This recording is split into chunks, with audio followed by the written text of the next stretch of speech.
Bueno, en esta charla vamos a cambiar rotundamente de temas. Seguimos dentro de Python, pero vamos a ir a otra cosa bastante diferente. Hasta ahora la mayoría fue de... Bueno, la primera fue más de comunidad y de Python en sí, y después hablamos de desarrollo web.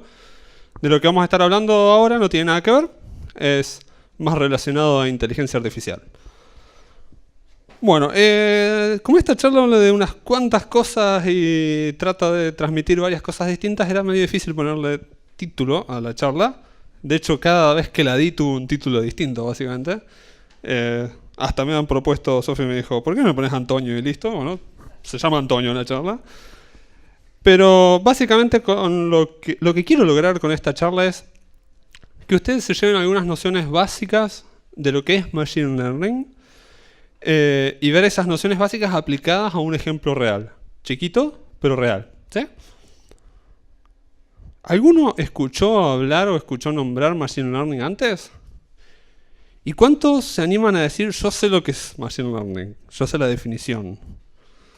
Bueno, pasa eso, ¿sí? La mayoría de la gente lo escuchó, por ahí tiene una idea de que sí, hay gente haciendo Machine Learning, es alguna cosa ahí rara, pero la mayoría de la gente no se da una idea bien clara de qué significa realmente Machine Learning.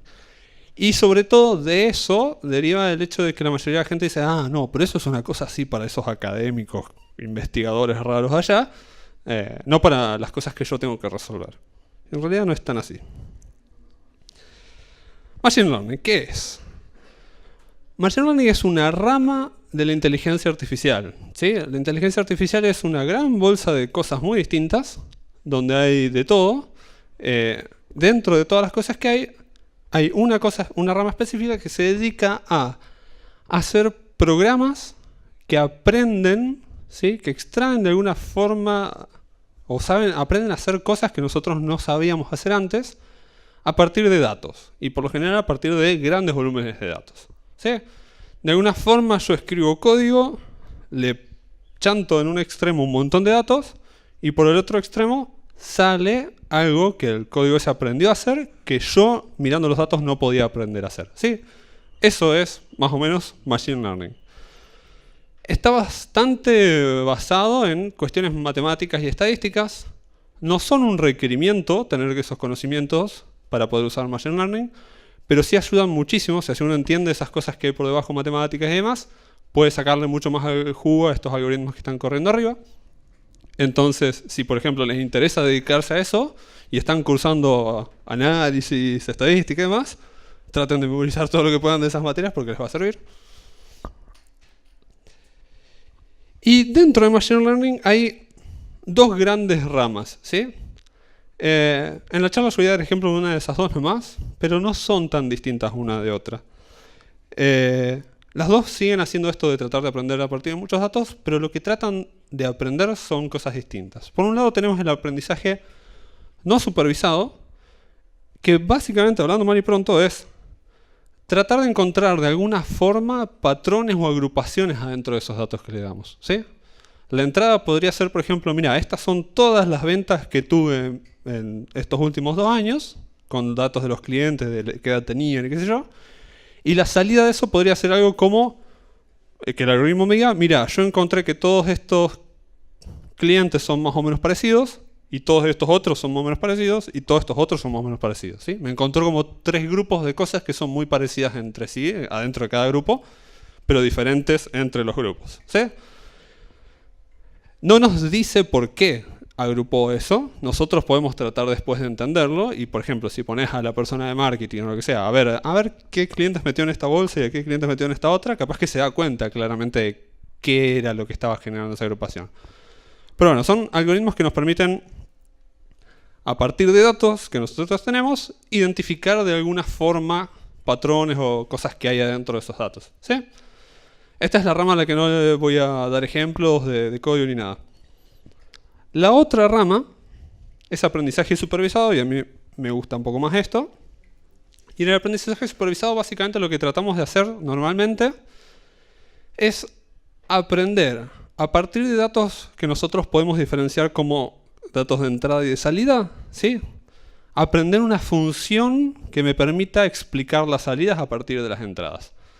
Suena medio raro, pero no es una idea re simple. Por ejemplo, yo tengo un montón de datos de casas, ¿sí? De cuántas habitaciones tiene, a qué distancia del centro está, qué material está hecha y cosas así. Y además tengo el precio de cada casa, ¿sí? Y yo sospecho de que el precio es explicable a partir de los otros datos que tengo de cada casa, ¿sí? Yo sospecho que el precio depende de esos otros valores y que hay una especie de fórmula que si yo le meto como entrada tamaño, distancia y toda la bola, me tiene que sacar como resultado el precio de la casa, ¿sí? Yo sospecho que eso existe, tengo un montón de datos de casas de ejemplo con todos sus datos y el precio, y lo que van a hacer estos algoritmos es tratar de encontrar esa función, ¿sí? Tratar de encontrar la función que yo después le pueda meter los datos de una casa adentro y me saque como resultado cuánto tiene de precio esa casa, ¿sí? Es re importante que yo tengo que tener ambos grupos de datos, ¿sí? Tengo que tener un montón de ejemplos de entradas y salidas para que el algoritmo aprenda cómo tienen que ser las salidas a partir de las entradas. Si yo no tengo las salidas, si yo tengo un montón de datos de casas pero no tengo los precios, no puedo usar esto para aprender algo que prediga precios. Necesito ejemplos de los precios. Dentro de aprendizaje supervisado, dependiendo de lo que estamos tratando de predecir, hay como dos subramas. Bueno, perdón, antes lo que estábamos haciendo es básicamente esto, ¿sí? Aprendizaje supervisado es encontrar esa función que está en el medio que me explica la relación entre esos dos conjuntos de datos que tengo. Decía, de acuerdo a qué es lo que estoy tratando de predecir, a cómo son mis datos de salida, tengo dos grandes grupos de aprendizaje supervisado. Por un lado, lo que es regresión. En regresión, básicamente lo que estoy tratando de predecir son números que pueden tener cualquier valor. Por ejemplo, precio de una casa. ¿Sí? Si la función me dice 3.000 o me dice 3.050 o me dice 2 millones, son todos números válidos. Es lo que en análisis hicieron como regresión. Bueno, eso, pero con esteroides, digamos, con muchas más cosas arriba, pero es eso. Si se lo quieren imaginar gráficamente, es básicamente decir, bueno, yo tengo un montón de datos, yo sé que, por ejemplo, en esto X es la entrada, son los datos de entrada, y es el valor de salida que trato de predecir. Lo que voy a encontrar es alguna función que me trace una curva que pase cerca de esos datos, ¿sí? Que entonces yo ahora con esa función le doy un dato nuevo de X y me va a decir más o menos cuál es la salida en Y. Sí, eso es regresión. El otro tipo de aprendizaje supervisado es clasificación. ¿Qué tiene de especial la clasificación? En la clasificación las salidas no son cualquier número. Las salidas, ¿sí? Mi segundo conjunto, son etiquetas. Por ejemplo, yo estoy tratando de predecir si una célula es cáncer o no, ¿sí? No me da cualquier número como resultado de eso, es un sí o un no. O por ejemplo, estoy tratando de predecir una planta, que tengo un montón de medidas de la planta, qué sé yo, qué especie de planta es, ¿sí? No puede ser alelí, 3, no existe. O sea, me tiene que dar sí o sí alguno de los valores de las etiquetas que yo conozco. Yo sé que hay alelí, rosa y... alelí y rosa, no sé más. Y margarita, ahí está. Yo sé que hay alelí, rosa y margarita. El algoritmo tiene que aprender una función que devuelva alelí, o rosa, o margarita. No me puede dar nada intermedio, ¿sí? O a lo sumo me puede dar, esto que vos me diste es con un 60% de probabilidad una rosa. Y un 15 de alelí y un 15 de margarita, ¿sí? O sea, me puede decir cuánta probabilidad es ser cada una de esas etiquetas. Pero fíjense que es muy distinto a decir, dame un número y que ese número pueda hacer cualquier cosa, a dame una etiqueta, decime qué de estas cosas es. Eso se usa un montón, por ejemplo, para clasificación de imágenes o un montón. Después vamos a ver un poquito más de ejemplos. Si lo quieren pensar gráficamente es, yo tengo un montón de datos que ya están clasificados, ¿sí? Donde acá estoy variando un poco, acá estoy usando X y Y son entradas, ¿sí? Son, por ejemplo, el largo del tallo de la planta y el ancho de la hoja, y están pintados de acuerdo a qué especie es cada una de esas plantas. Lo que yo estoy tratando de encontrar en estos algoritmos es una función que me permita dividir más o menos bien una cosa de la otra, ¿sí? Acá estoy viendo solamente dos clases. Si trato de pensar en tres clases, medio que se complica verlo gráficamente. Ni hablar de que si tenemos muchas más dimensiones de entrada, no lo podemos ver gráficamente. Pero básicamente lo que tratan de hacer estos algoritmos es eso, es marcar dónde están los límites entre las distintas etiquetas para que cuando entonces yo le dé una entrada nueva me digan, ah, esto es de ese grupo de etiquetas y esto es tal salida. ¿Hasta acá se entiende? ¿Sí? ¿Alguna duda? ¿No? Bueno.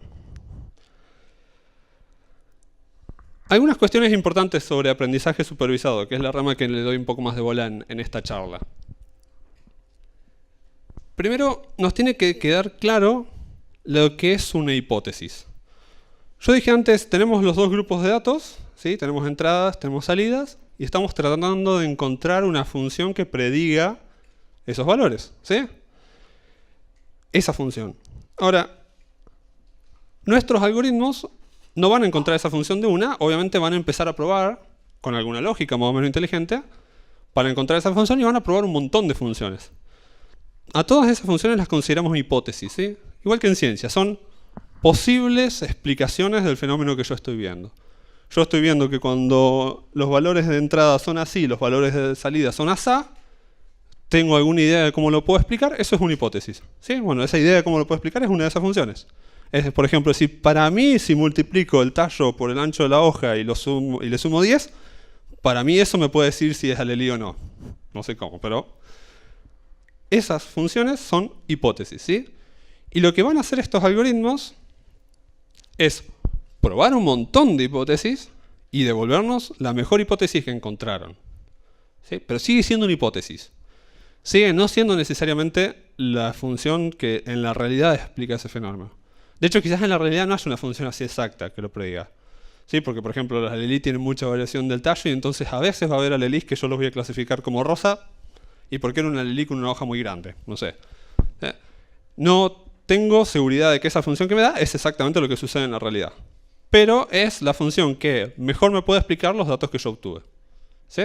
Que mejor generalizó y aprendió a explicar las salidas a partir de las entradas. Ahora, estamos diciendo que vamos a probar un montón de funciones. ¿Qué funciones? ¿Rectas? ¿Funciones cuadráticas? ¿Cuántos términos? Ni idea, ¿sí? Bueno, eso es qué modelo vamos a estar usando para entrenar. Hablando mal y pronto, porque en realidad es un tema un poco más complejo, pero podemos decir que un modelo es más o menos qué estructura de función voy a estar usando yo para armar mis hipótesis.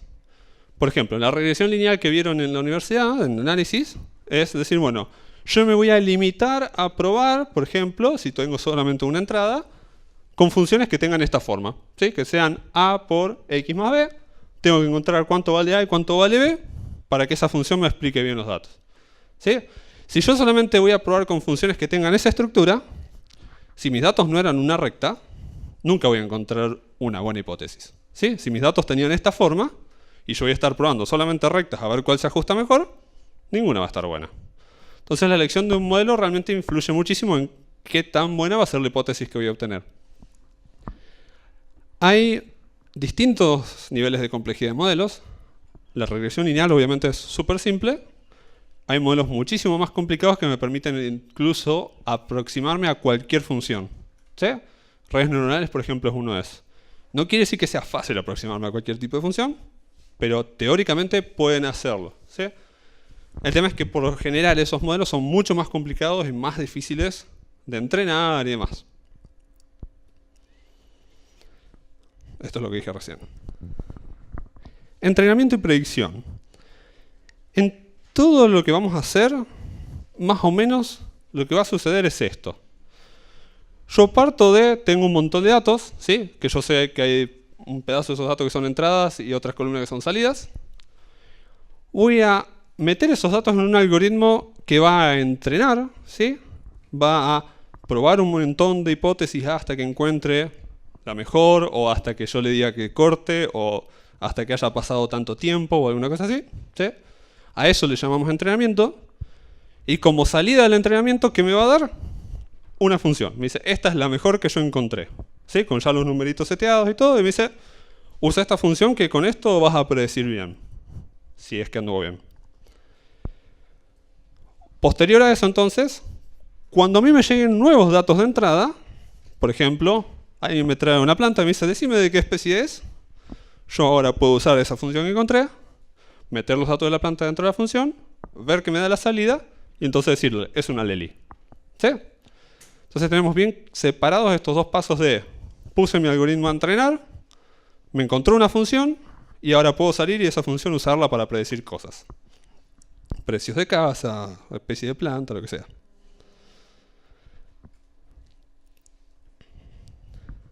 En este proceso hay una distinción bastante importante entre dos tipos de modelos, lo que llamamos modelos paramétricos y modelos no paramétricos.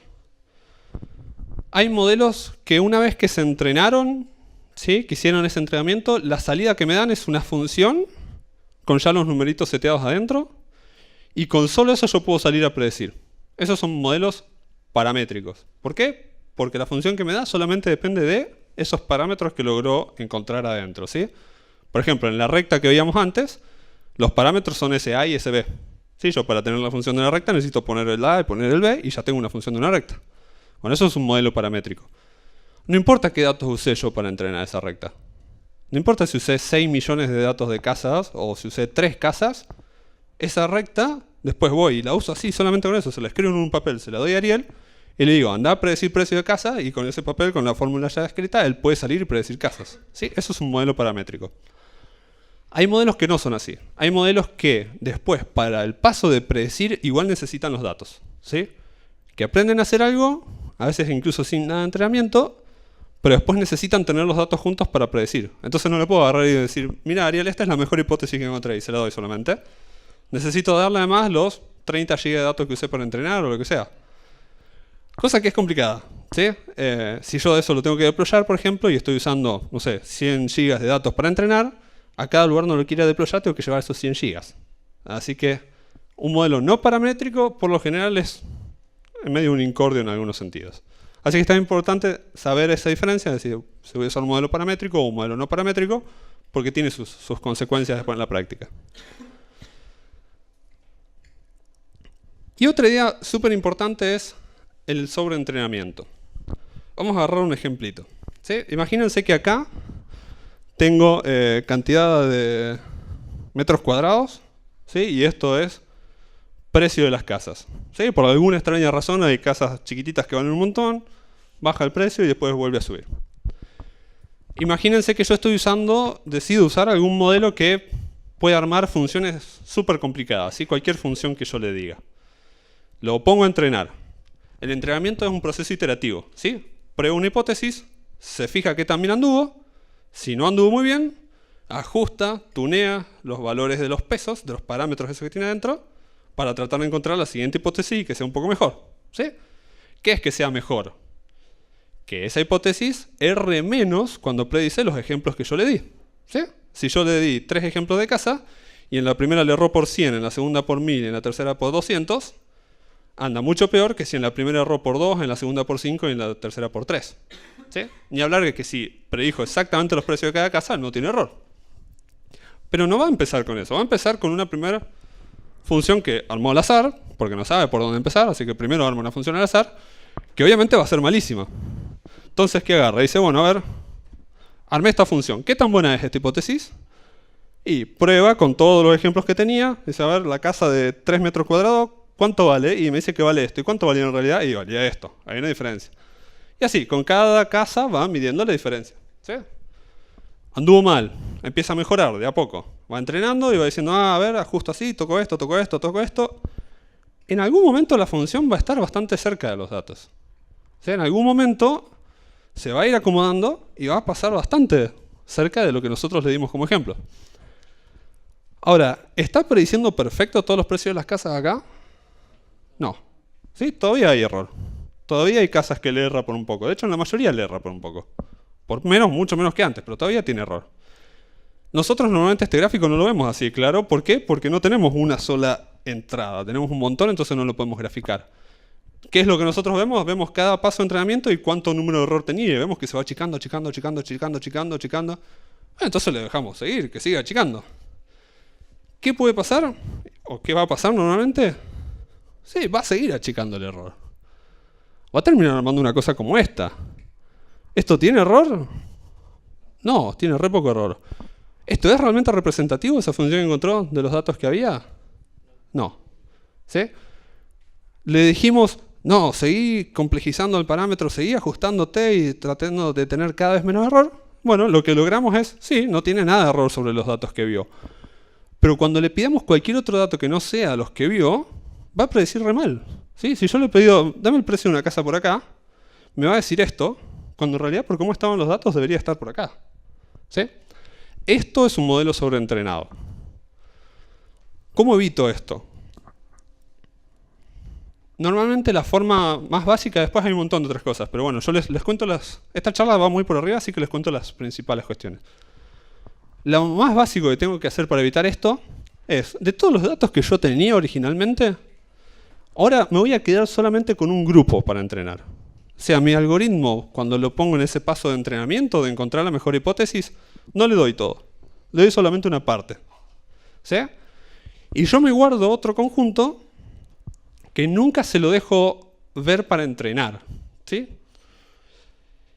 Y en cada paso de ese entrenamiento lo que voy haciendo es diciéndole, bueno, a ver, entrenaste, hiciste un paso de entrenamiento, tenés una hipótesis. Agarro el conjunto de los datos que él conoce y calculo cuánto le erró. ¿Sí? Es el conjunto este verde. ¿Sí? Y le erró por mucho al principio, porque obviamente hizo una función malísima. Y después agarro esa misma hipótesis y la pruebo con este otro conjuntito de datos que no se los mostré. Al inicio, obviamente, también va a ser malísimo. ¿Sí? De a poco se va ajustando, se va ajustando, se va ajustando, el error va cayendo, ¿sí? Está cada vez aprendiendo a predecir mejor. En este punto, más o menos, es cuando había hecho esa función que se parecía bastante a los datos. ¿Sí? En este punto, los dos errores son bastante bajos. Porque tanto para datos que conocía como para otros que también no conocía, pero más o menos tienen esa forma, va a predecir bastante cerca. Si yo lo dejo seguir corriendo, el error en los datos que conoce va a seguir bajando. Pero en este punto es cuando se está empezando a deformar para pasar exactamente por esos ejemplos, pero sabiendo nosotros que va a andar mal para cualquier otra cosa. ¿Cómo lo veo? Y pues justamente empieza a andar mal en ese conjunto que no conocía. Sí, en ese conjunto que yo me guardé separado para usar como test de qué también estás prediciendo en cosas que no conoces. ¿Se entiende la idea? Sí. ¿Hay alguna proporción para esos dos conjuntos, tipo el 5%, el 10%? Normalmente un 10, un 20% está bien. E igual depende mucho del problema. Por ejemplo, un ejemplito bastante copado de algo que estuvimos haciendo en el laburo. En el laburo estábamos entrenando con datos que son cosas que van pasando en el tiempo. Son ventas de un sitio muy grande. Una buena forma de medir esto era decir, corto en tal fecha, y los últimos días los uso como test, y los días anteriores los uso como entrenamiento. Porque es literalmente lo que va a pasar en la realidad. Yo voy a entrenar un modelo, lo voy a poner en producción, y ese modelo va a empezar a predecir cosas a partir de mañana. Entonces, si quiero saber qué también va a ir, está bueno replicar eso. Decir, bueno, te entreno con datos hasta tal fecha, y después te pongo a predecir datos posteriores a esa fecha. Si sabes hacer eso bien, quiere decir que sí, que entrenaste y lograste encontrar esa cosa que explica lo que está pasando en la realidad lo suficientemente cerca. Si me predijiste re bien lo de antes de esa fecha, pero después cuando te pruebo con los datos posteriores estás haciéndolo re mal, sobreentrenaste. ¿Sí? Te memorizaste los ejemplos que te di para entrenar y no aprendiste la función que hay realmente detrás de esas cosas. Entonces eso, en ese punto nosotros tenemos que dejar de entrenar y decir, bueno, hasta acá es lo mejor que pude, como tengo ahora las cosas configuradas, esto es lo mejor que logré. Hay mucho más sobre esto, podemos hablar horas y horas, pero bueno, la charla no da para tanto tiempo. ¿Cuánto tengo?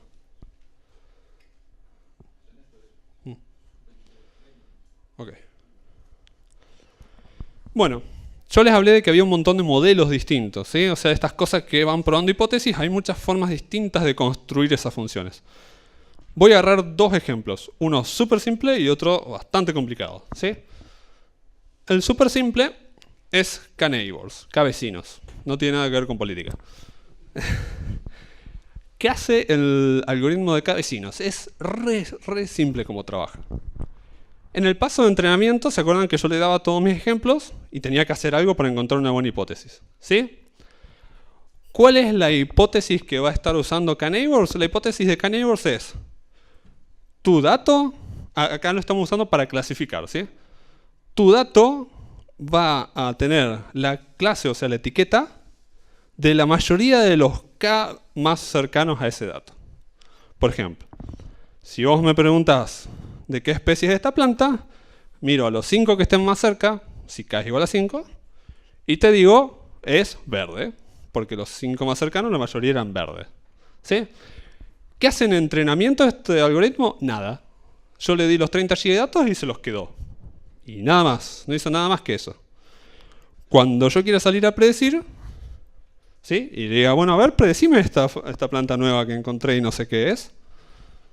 ¿Qué va a hacer? Va a mirar a los K más cerca que tengan, en este caso eran 4, y dice, hay 3 verdes y un rojo, así que esa planta que me preguntaste y no sabes qué es verde. ¿Sí? Fíjense que en entrenamiento no tiene nada de tiempo. Ahora, es un modelo no paramétrico, porque para predecir necesita mirar los datos. Cuando yo le pido predecirme algo, tiene que buscar cuáles son los 5, 10 o lo que haya puesto datos más cercanos. Para eso necesita siempre los datos.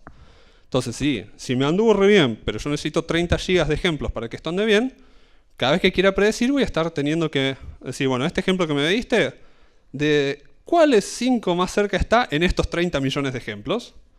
Cosa que puede ser muy lenta, ¿sí?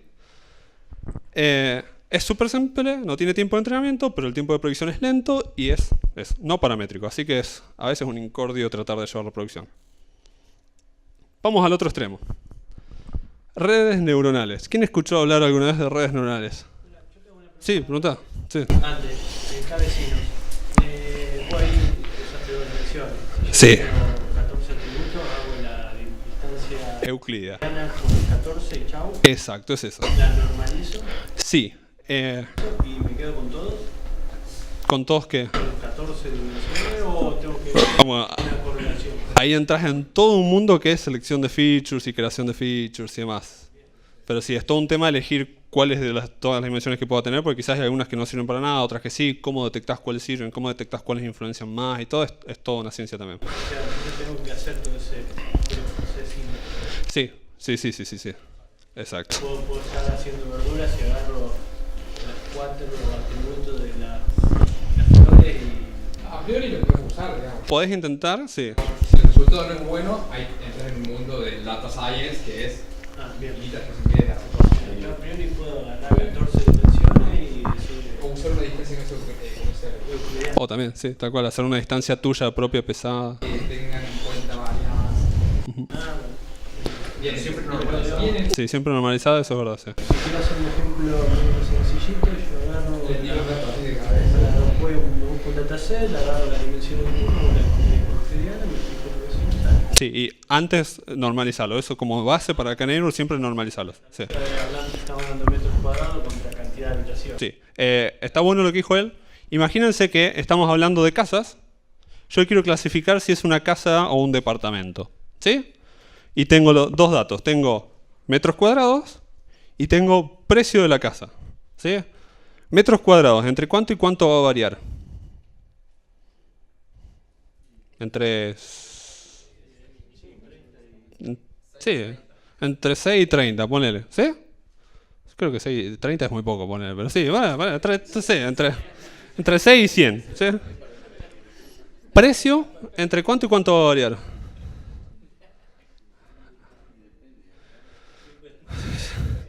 Entre, no sé, 300.000 y 5 millones, no sé, una cosa así. ¿Sí? Bueno, si yo calculo la distancia entre estos dos puntos, el gráfico no se va a ver así. Este gráfico se va a ver como una columnita así estiradísima, finísima para arriba y con todos los puntos desparramados así. ¿Sí? Porque esto varía un montón y esto varía re poco. Entonces cuando busque los más cercanos, siempre los más cercanos va a depender del precio. No va a importar un carajo el metros cuadrados. ¿Sí? Van a estirar los datos así y cuando mire los que están más cerca, y los que están más cerca van a ser los que valgan más o menos el mismo precio, sin importar cuántos metros cuadrados tienen. Por eso se normalizan los datos. ¿Qué es normalizarlos? Convertirlos entre 0 y 1 o entre menos 1 y 1 o una cosa así. Normalmente para esto entre 0 y 1. ¿Sí? Todas tus columnas de datos las convertís a que sean valores entre 0 y 1. Para que no haya una columna o 2 o 3 columnas que se coman toda la distancia y hagan que otras columnas no puedan influenciar sobre el resultado. La otra pregunta que dijo él es, ¿uso todas las columnas que tengo de datos de entrada? Eso es todo un mundo de elegir justamente de todos los datos que yo puedo usar para tratar de predecir cuáles tienen sentido, cuáles no, cuáles realmente están influenciando la salida y cuáles no. Hay mucho para explorar y demás sobre eso, pero no lo llego a ver acá. Bueno, ahora sí, volvemos a otro modelo distinto que es redes neuronales, que es bastante opuesto a lo que es cabecinos. ¿Quién escuchó hablar de redes neuronales alguna vez? Creo que ya lo pregunté, pero no me acuerdo. Redes neuronales es una cosa que en su momento estuvo como fue una cosa re de moda, después re murió y ahora está re de moda de vuelta y dando muy, muy buenos resultados ahora. Google lo está usando muchísimo para algunas cosas, hay muchas empresas grandes usándolo para producir resultados reales sobre problemas re complejos y están dando muy bien. ¿Qué es una neurona para nosotros en esto? Es una abstracción muy simplificada de lo que es una neurona de verdad. Si hay un biólogo acá, tápese los oídos. Pero para nosotros una neurona es una cosa que recibe entradas y genera una salida. Y la salida de esa es una especie de función que depende de las entradas. ¿Sí? A, B y C son los números que me vienen por la entrada. Yo esos números voy a hacer una suma pesada, o sea, A por P1 más B por P2 más C por P3. Así que imagínense que esto es, por ejemplo, cantidad de habitaciones, esto es metros cuadrados, esto es distancia al centro. A cada uno de esos los voy a multiplicar por un número. ¿Cuánto es ese número? Al inicio es random. ¿Sí? También tengo un numerito extra acá que lo voy a sumar así pelado. ¿Sí? Entonces fíjense que lo que dije hasta ahora es lo que hay adentro de los paréntesis. Cada peso por su parámetro, por su entrada, más ese peso global. Eso me da un número, y a ese número ahora se lo paso a una función de activación, que esas funciones de activación básicamente lo que tratan de hacer es darme siempre como salida algo entre 0 y 1, o algo entre menos 1 y 1, dependiendo del número que yo le doy. Por ejemplo, una típica es la sigmoide. La sigmoide es una función que tiene esta forma, ¿sí? Es una S, y que entonces, si el número que yo le di está a menos de tanto, me da 0, si está a más de tanto, me da 1. ¿Sí? Pero entonces se imaginan que yo a esta neurona le alimento estos tres valores y me va a generar un 0, un 1 como salida. ¿Y qué va a ser el conocimiento que tiene? Y depende de los pesos que yo puse en todos esos lugares, cuándo va a decir 0 y cuándo va a decir 1. ¿Sí? ¿Se entiende? Si yo quisiese predecir si la casa es departamento o no, quizás con esta neurona ya lo podría hacer. ¿Sí? Quizás hay una forma, quizás encuentro alguna combinación de pesos que hace que cuando yo meta datos acá de una cosa que es departamento devuelva 1 y cuando no es departamento devuelva 0. La cuestión es que tengo que encontrar qué pesos poner ahí para que haga eso. ¿Cómo hago eso? En el entrenamiento. ¿Sí? En el entrenamiento le doy ejemplos, comparo la salida que me dio con lo que yo esperaría. ¿Sí? Yo sabía que esto es un departamento y me dijo departamento, está bien. Yo sabía que era departamento y me dijo no, está mal. Y créanme, porque esto no lo vamos a llegar a ver acá, hay formas de saber cómo ajustar esos pesos para acercarte más a los resultados que vos estabas esperando. Involucra derivadas y funciones bastante complicadas, pero hay forma de hacerlo. Entonces hay forma de, en cada paso, ir toqueteando esos pesos para acercarme un poco más a los resultados que yo estoy esperando que dé. Ahora, una neurona así sola es muy difícil que pueda predecir algo bien, puede hacer muy poco. Cuando hablamos de redes neuronales artificiales, lo que estamos hablando es algo más como esto, donde tenemos muchas neuronas, no una sola. Muchas neuronas conectadas entre sí. Por ejemplo, acá tenemos 3 neuronas en las entradas. A esta le va a llegar el tamaño de la casa, a esta le llega la distancia al centro, a esta le llega precio. ¿Sí? La salida que genera esta neurona, esa misma salida que va a ser un 0 o un 1, se la alimenta como entrada a todas estas otras neuronas que le llamamos de capa oculta, si están en una capa intermedia. Lo mismo esta y lo mismo esta. Y después todas estas neuronas generan su propia salida en base a lo que recibieron antes, que se lo alimentan a esta. Y esta es finalmente la que me dice, ¿es departamento o no? ¿Sí? Si quiero clasificar más cosas, por ejemplo, si tengo 5 especies de plantas, tranquilamente, por ejemplo, podría tener en la capa de salida 5 neuronas. Y lo que yo estoy tratando de lograr es que me diga 1 la neurona de la raza de planta que es, y todas las otras digan 0. ¿Sí? Esto es muy difícil, muy pesado, digamos, de entrenar. El proceso de encontrar, porque fíjense que cuando había una sola neurona eran poquitos pesos, ¿sí? Eran 4 nomás ahí, pero a medida que voy agregando un montón de neuronas, la cantidad de conexiones se hace enorme y cada conexión tiene su peso y además cada neurona tiene su peso, así que eso crece un montón. El proceso de entrenar involucra mucho multiplicaciones de matrices y cosas así y es pesadísimo. O sea, encontrar esos pesos para que las salidas sean como lo que yo espero cuando meto entradas es lento, es muy pesado. Si tienen una aceleradora o muchas aceleradoras, lo pueden hacer muchísimo más rápido, porque las aceleradoras tienen muchos cores, cantidades de cores chiquititos que pueden hacer operaciones chiquititas en paralelo. Todo esto se puede reparalizar. Entonces si tienen aceleradoras le pueden tirar todas esas operaciones al acelerador y lo van a hacer mucho más rápido. ¿Sí? Pero igual es pesado.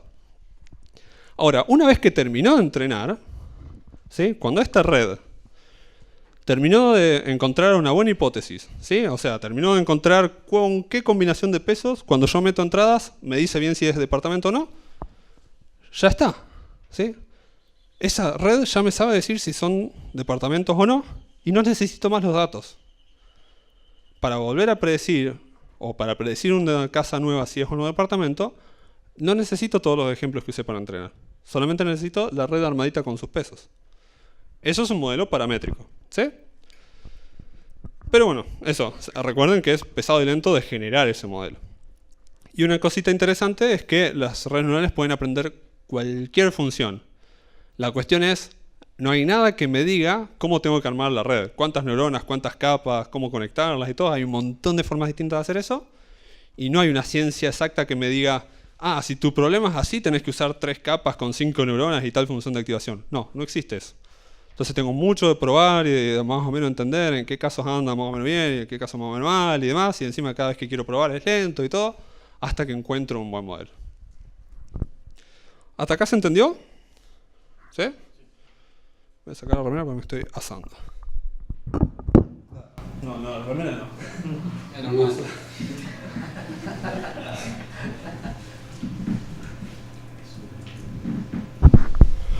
Ahora sí, yo les prometí que iba a hablar del Mundial y me quedan 10 minutos nomás, así que voy a tratar de hablar del Mundial. Se entendió todo lo teórico de Machine Learning y demás, ¿sí? O sea, por lo menos tienen una idea de estas cosas más o menos que hacen. Como me pasó a mí, digamos, sé que hay mucha gente que no sabe bien qué es el Mundial, así que antes de pasar al ejemplo, tengo que dar un poquito de base teórica de eso. Básicamente hay gente que patea una pelota. La idea es como meterla en un coso así, que arco le dicen, no tiene forma de arco, pero le dicen arco. Tampoco nadie sabe bien por qué eso es bueno, o sea, por qué la pelota de aquel lado de esa línea es algo bueno o no, nadie me lo supo decir. Pero lo importante es que cada tanto hay una gran competencia mundial de ver quién tiene los mejores peloteadores del mundo. ¿Sí? Eso es el Mundial. ¿Cuál fue mi problema? Mi problema es que hablo demasiado. ¿Sí? En este caso hablé demasiado en un almuerzo familiar con la familia de mi novia. La conversación fue algo así más o menos como... esperen que saco eso. Yo diciendo, sí, una red neuronal podría predecir más o menos el resultado de los partidos de fútbol si tuviese la información suficiente de entrada y qué sé yo, la podés entrenar. Y alguien que le gustaba el fútbol diciendo, no se puede, o sea, el fútbol no es predecible. Y yo diciendo, sí, en realidad sí, debería haber datos. No, sí, bueno, a ver, hagamos un pro de a ver si se puede. Así que bueno, pro de familiar, con participación obligatoria, por hablar demasiado, y para joderme nomás a mí, el perdedor, o sea, que quede último, tenía que cocinar para toda la familia. Yo sé tanto de fútbol como de cocina, ¿sí? Así que cocinar para toda la familia era un problema. La vez que hice arroz, tiré todo para todos lados, eso era mi experiencia en cocina, digamos. ¿Cuál fue la solución obvia? Armar un clasificador, ¿sí? Algo que aprenda con datos de partidos a decir quién gana. ¿Sí? Que yo le dé los datos de los dos equipos que están jugando y me diga, gana este o gana el otro. ¿Sí? Son etiquetas. Es gana A o gana B. Gana el visitante o gana el local. ¿Sí? No es un regresor, es un clasificador. Paso 1 para hacer eso. Datos. ¿Sí? Necesito datos. Todos estos algoritmos vimos que se entrenan con datos. Tengo que tener muchos ejemplos de partidos y cómo terminaron para poder entonces aprender a predecir nuevos partidos. Se suele renegar un montón en este paso. Y de hecho renegué un montón en este paso. El problema casi siempre de tener datos es que sean datos ordenados, con las columnas que queremos, que estén completos, que no haya ruido, que no haya cosas duplicadas, cosas así. Renegué. La mejor fuente que encontré para esos datos fue Wikipedia. Después, al tiempo, año me pasó una mejor fuente de datos, pero bueno, esto ya había pasado. Y básicamente fue extraer del HTML de Wikipedia con algunas herramientas más o menos automáticas y un poco de toqueteo a mano para quedarme con un CSV de históricos de partidos desde 1950 hasta ahora.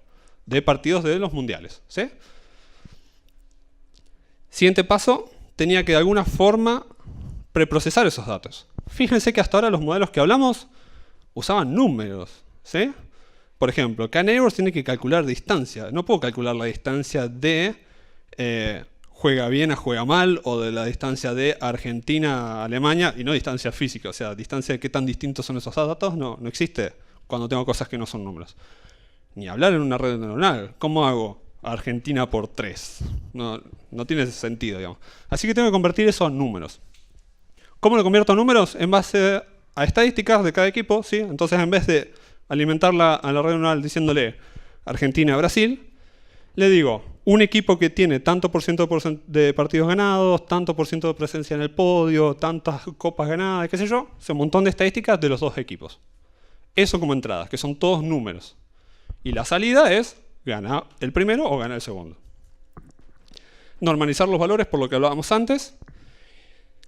Y una cosa que me pasó fue tener que contrarrestar un poco el hecho de que como estaban organizados en Wikipedia, había un bias, digamos, una cosa, no sé cómo decirlo, una tendencia que no era realista, que era, como estaban en Wikipedia, casi siempre ganaba el de la izquierda. ¿Por qué? Porque estaban en orden alfabético. Y resulta que justo la mayoría de los equipos muy buenos tienen letras A, B y demás. Brasil, Alemania, Argentina, España, cosas así. ¿Sí? Mientras que Zimbabue, no sé Zimbabue, sí, Sudáfrica y demás, eran todos países que estaban mucho más adelante en las letras. ¿Cómo corregí eso? Dupliqué los partidos poniéndolos al revés. ¿Sí? Entonces tenía la entrada de Argentina-Brasil y después la entrada de Brasil-Argentina. Para que la red aprenda de que ganaba el que era mejor, no el que estaba a la izquierda, digamos. Y además tuve que poner foco en solamente la parte que podía predecir bien, que era cuando alguno iba a ganar. Los empates eran algo que no podía predecir bien y que me metían ruido. Así que decidí, voy a siempre predecir que gana alguno de los dos. Yo ya sé que si hago eso, cuando haya empate lo voy a errar. ¿Sí? Pero ese porcentaje de, creo que 11%, una cosa así, que sí o sí voy a errar, es menos del porcentaje que ganaba en precisión de las cosas que sí podía predecir bien, de cuándo ganaba alguno de los dos. ¿Sí? Paso 3. ¿Se pueden clasificar esos datos? No puedo graficar todas las dimensiones, entonces no puedo ver claramente si hay una división. Puedo agarrar pares de cosas y... ¿Terminó? Puedo agarrar pares de dimensiones y graficarlas, y sí, con algunas de esas gráficas se veía que más o menos parecían ser que los datos se podían clasificar. ¿Sí? Por ejemplo, si agarraba porcentaje de partido ganado de uno y del otro, y sí, cuando había mucha diferencia se notaba que ganaba casi siempre el que tenía más porcentaje de partidos ganados, cosa que es obvio. Paso 4, ¿qué modelo uso? ¿Sí? K-Neighbors probé, anduvo re mal. Yo además en ese momento tenía ganas de probar una librería de redes neuronales que no conocía, que estaba ahí dando vueltas y había visto que parecía interesante, entonces dije, bueno, voy directamente por redes neuronales, quiero probar eso, quiero jugar con eso, y además sé que en teoría pueden aproximar cualquier función, así que si algo va a andar, esto debería por lo menos andar bien. Paso 5. Ahora sí, tengo los datos numerizados, tengo el modelo elegido y todo, tengo que entrenar. ¿Qué algoritmo? Bueno, para redes neuronales casi que el default es backpropagation, haciendo stochastic gradient descent, pero bueno, no me voy a meter en detalle en eso. Y sí, haciendo lo que hablábamos antes de evitar el sobreentrenamiento. Sí, están monitoreando con un conjunto de test a dónde cortar para que no se esté memorizando lo que usó para entrenar y prediga mal cualquier otra cosa. Me estoy quedando sin voz. Y ahora sí, entrené mi modelo. Está la red neuronal que andaba más o menos bien. ¿Cuánto era más o menos bien? Y 70% más o menos los partidos los predecía bien. Ahora lo puedo usar para predecir. ¿Sí? Tengo que predecir el PRODE. Siempre no olvidando preprocesar los datos exactamente igual que como lo hice en el entrenamiento. O sea, cuando me vengan partidos nuevos tengo que aplicarle las mismas cosas que hice para numerizarlos, estandarizarlo y todo. predigo ida y vuelta por las dudas. O sea, si me piden Argentina-Brasil, predigo Argentina-Brasil y Brasil-Argentina. En la gran mayoría de los casos el resultado era siempre igual. Hubo 2 o 3 casos en los que me daba, si en un orden le digo gana A y si le cambio el orden me decía gana el otro. Y en esos casos, moneda y bueno, algunos 2. Hice todos contra todos, porque eso, cuando me vayan a pedir, no quiero estar cada vez que alguien me pida en el pro de completado lo que sea, ir a buscar, a ver, entrenar de vuelta el código y correr. No. Predecime todas las combinaciones posibles de partidos, guardar un archivo y cuando tenga que completar el PRODE busco en el archivo. Ah, dice Argentina-Brasil. Bueno, sí, Argentina-Brasil dijo que ganaba tal, y listo. Y reentrenándola entre etapas del Mundial. ¿Sí? Cuando terminaba octavos de final, esa data de lo que ya había pasado, lo metía en los datos de entrada y volvía a entrenar. ¿Sí? Con la esperanza de que podía mejorar en base a las cosas que estaban pasando recientemente. Y ya que estábamos, ya que lo tenía esto tan listito y andando, dije, no voy a competir solamente con la familia de mi novia, pongámoslo a competir en un sitio de internet, con gente que está tratando de predecir los partidos del Mundial, a ver qué tal le va contra gente que más o menos tiene idea. Resultado de esto. Acuérdense que yo no necesitaba ganar, ¿sí? Yo necesitaba no ser el último, ¿sí? O sea, no cocinar. Con que mi red neuronal supiese más que la persona que menos sabía de fútbol en la familia de mi novia, ya era suficiente, ¿sí?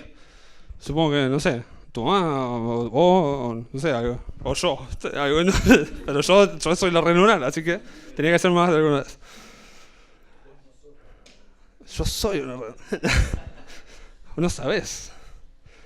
Bueno, ¿cómo me fue?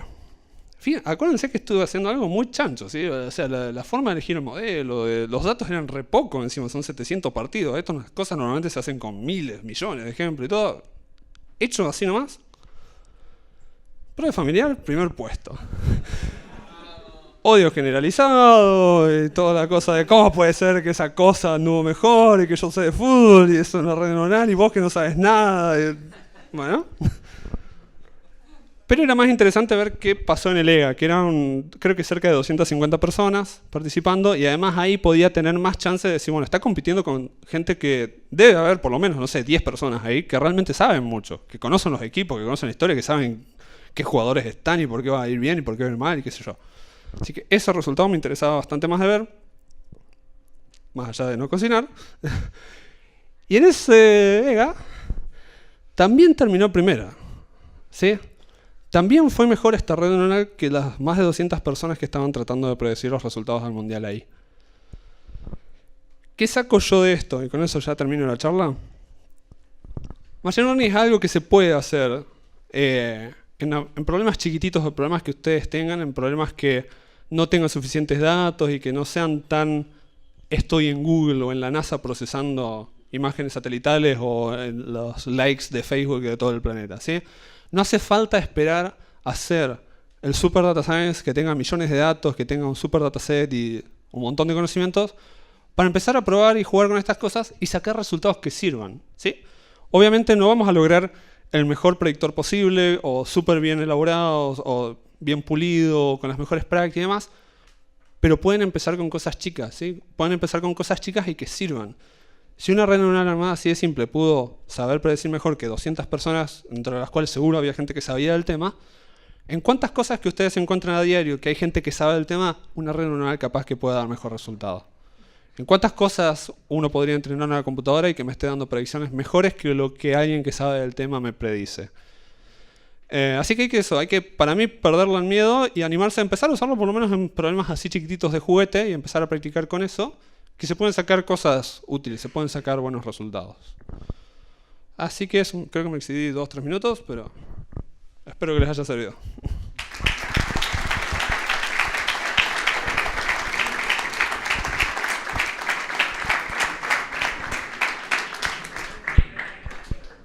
Preguntas.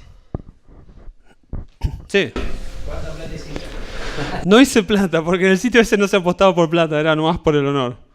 Y está bueno aclarar, después en el campeonato siguiente de la AFA, me hicieron una apuesta en el laburo a alguien, porque también a medio que habíamos hinchado en el laburo con qué sé yo, Y el siguiente, el del AFA, lo perdí, ¿sí? Porque los datos del AFA son mucho más difíciles de predecir, había que ponerle mucho más ganas que lo que le había puesto, y así como estaba, para el AFA no, andaba re mal, ¿sí? Y no le puse, justamente, hubiese necesitado que yo datos de los jugadores, de cosas mucho más detalladas que lo que tenía por el Mundial, y bueno, sí, en el AFA me fue re mal y tuve que cocinar.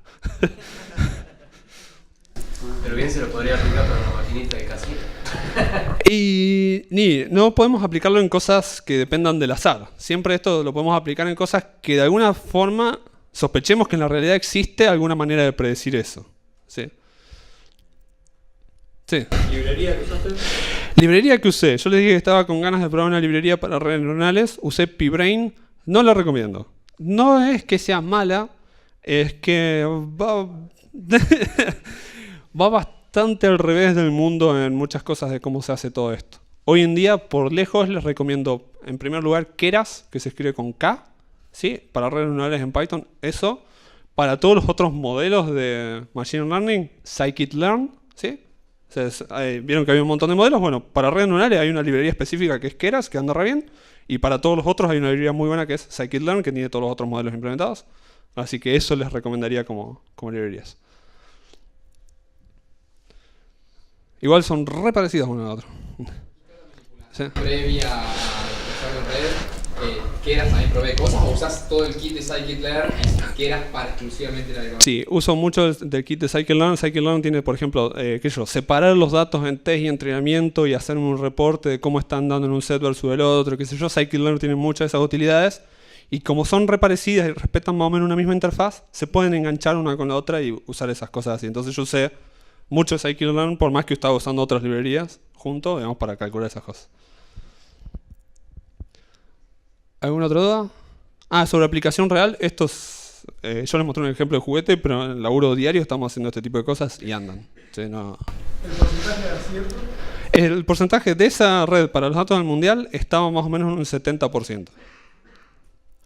Que no suena, digamos, parece inicialmente mucho, pero en realidad no es tanto, porque piensen que la base es más o menos un 40%. Si uno tira monedas, si tuviese una moneda más o menos pesada para que haya de vez en cuando empate, sería más o menos 40%. Y el ideal sería 100% si una bola de cristal. Entonces esto está más o menos en el medio, tirando un poquito más para arriba, pero tampoco es tanto. ¿Alguna otra duda? No. Toma entonces.